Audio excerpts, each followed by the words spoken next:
అనుగ్రహించు కాపరి ఉషా కిరణాలు ఉదయకాలపు వాక్య ధ్యానంకు మిమ్మల్ని ఆహ్వానిస్తున్నాం. ప్రార్థన. మమ్మల్ని మిక్కిలిగా ప్రేమిస్తున్న పరలోకపు తండ్రి, ఈ ఉదయకాల సమయానికై వందనములు స్తోత్రములు చెల్లించుకుంటున్నాం. మమ్మల్ని ప్రేమించి దేవా ఈ దినమును అనుగ్రహించిన నీ కృపకు వందనాలు తండ్రి. ఈ ఉదయకాల సమయమున నీ వాక్యము చేత నాతో మాతో మాట్లాడము తండ్రి. నీ యొక్క వాక్యమును గ్రహించుకొని మా జీవితంలో ఆయన సరి చేసుకునేదానికి మాకు నేర్పించుము, బోధించుమని యేసు పరిశుద్ధ నామమున అడిగి వేడుకుంటాను పరమ తండ్రి, ఆమేన్. ఈ ఉదయకాలపు వాక్య భాగము మత్తయి సువార్త 5వ అధ్యాయము 27 నుండి 29వ వచనం వరకు ఉన్న వాక్య భాగమును చదువుకుందాం. వ్యభిచారము చేయవద్దని చెప్పబడిన మాట మీరు విన్నారు గదా. నేను మీతో చెప్పున్నదేమనగా, ఒక స్త్రీని మోహపు చూపుతో చూచి ప్రతివాడు అప్పుడే తన హృదయమందు ఆమెతో వ్యభిచారము చేసిన వాడగును. నీ కుడి కన్ను నిన్ను అభ్యంతరపరిచిన ఎడల దాని పెరికి నీ యొద్ద నుండి పారవేయము. నీ దేహమంతయు నరకములో పడవేయబడకుండా నీ అవయములలో నొకటి నశించుట నీకు ప్రయోజనకరము గదా. యేసు ప్రభు ఒక వ్యక్తి తన హృదయములో చేయుచున్న పాపము అనగా వ్యభిచారము, తన యొక్క తలంపులో ఉన్న వ్యభిచారాన్ని గురించి చెప్పటం చూడగలము. నీవు శారీరకముగా ఒక స్త్రీతోనో ఒక పురుషుడితోటో పాపము చేయటం కాదు, కానీ ఒక వ్యక్తి తన తలంపులలో పరస్త్రీని గురించి ఆలోచించటము, పరపురుషుని గురించి ఆలోచించినప్పుడు అది వారి యొక్క హృదయములో సంభవించే పాపము అనగా వ్యభిచారమునకు, జారత్వానికి నిదర్శనముగా ఉన్నదని యేసు ప్రభు చెప్పటం చూడగలము. నీ కంటిని జాగ్రత్తగా కాపాడుకో. ఇటువంటి పాపము ప్రవేశించడానికి నీ కన్ను నీకు సహాయము చేస్తుంది.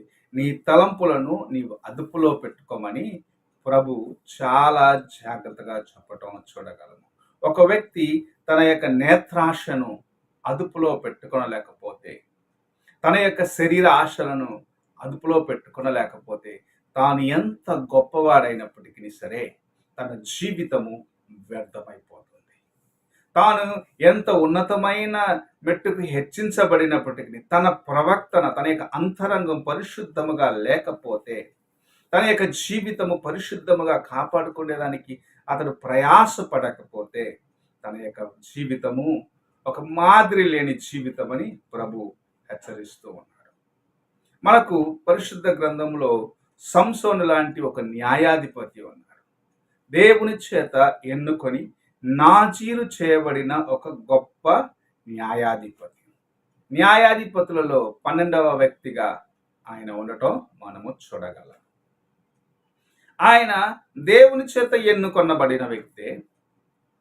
తన యొక్క జీవితంలో తన యొక్క కంటి చూపును అదుపులో పెట్టుకోలేకపోయినాడు. తన కన్ను ఏవైతే చూసిందో, ఏదైతే ఆశించినదో వాటి కోసం పరిగెత్తినాడు.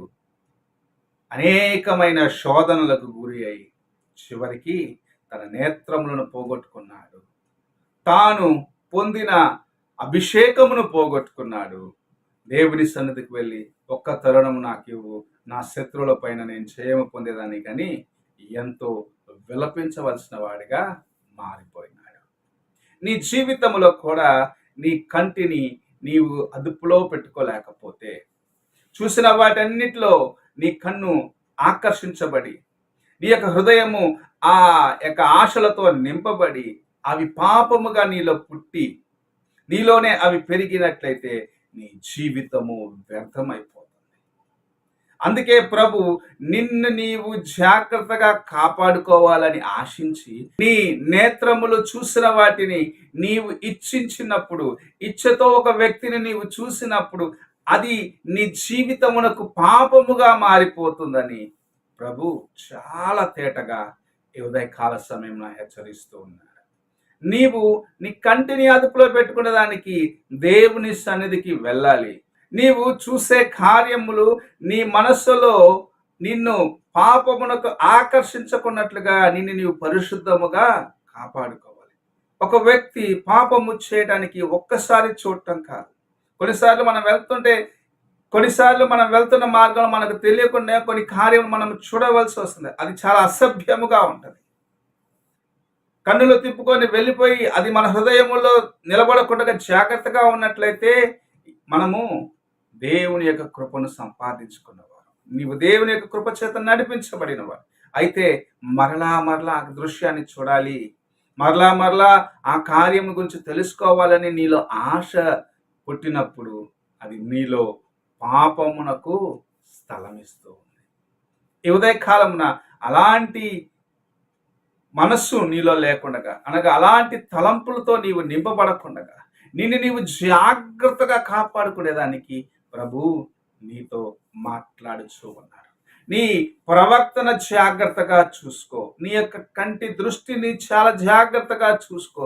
పరిశుద్ధముగా నీవు జీవించాలంటే నీ తలంపులను, నీ యొక్క నేత్రములను జాగ్రత్తగా కాపాడుకొని వాటిలో నుండి పాపము నీలో ప్రవేశించకున్నట్లుగా దేవుని సహాయము ప్రతి దినము నీ జీవితంలో అవసరమని గ్రహించుకొని ఆయన వైపు చూడమని ప్రభు నీతో మాట్లాడించు అన్నాడు.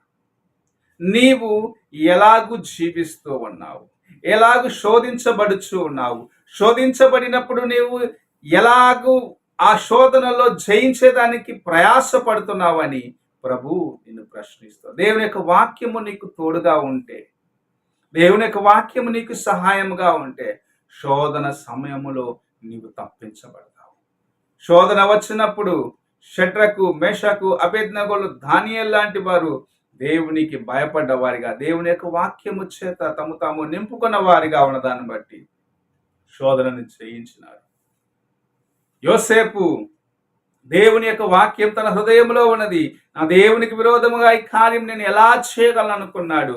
శోధనను జయించినాడు. ఎవరైతే దేవుని యొక్క వాక్యంను ఎరిగి ఉన్నారో, ఎవరైతే దేవుని యొక్క వాక్యాన్ని గ్రహించుకుంటున్నారో, వాక్యంను చదివి నెమరు వేసుకుంటున్నారో, వారి జీవితములో శోధన వచ్చినప్పుడు దేవుని వాక్యం వారి ప్రక్కనే ఉండి వారికి సహాయం చేసి వారిని స్థిరపరుస్తుందని మనం గ్రహించుకోవాలి.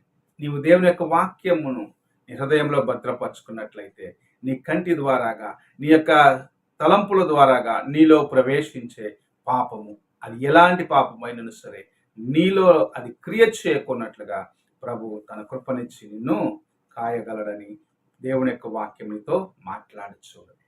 ప్రియమైన సహోదరుడా, సహోదరి, ఈ ఉదయ కాలమున నీవు ఎలాగున్నావు? ఏ దృశ్యము, ఏ కార్యము నీవు చూసి పాపములో పడిపోతున్నావు? ఏ తలంపు చేత నీవు లాగబడి దేవుని యొక్క సహాయాన్ని పోగొట్టుకున్నావు? ఒక్కసారి నీవు పరీక్షించుకో, ప్రార్థన చేసుకో. మమ్మల్ని మిక్కిలిగా ప్రేమిస్తున్న పరలోకపు తండ్రి, ఈ ఉదయ కాలమున మీరు మాకు అనుగ్రహించి ఉన్న నీ వాక్యంని బట్టి వందనాలు. మా తలంపులు, మా యొక్క చూపులు నాయన జాగ్రత్తగా కాపాడుకొని మా యొక్క జీవితము నీ కోసము నాయన మేము సరిగా నాయన కాచేదానికి మాకు నేర్పించమని వేడుకుంటున్నాం. నీ వాక్యమును హృదయంలో భద్రపరుచుకున్నట్లు నీ వాక్యము పాదములకు దీపము, మా యొక్క త్రోవకు వెలుగై ఉన్నదని గ్రహించుకుని నాయన నీ వాక్యము కలిగి నాయన మేము జీవించే కృపణ దయచేయండి.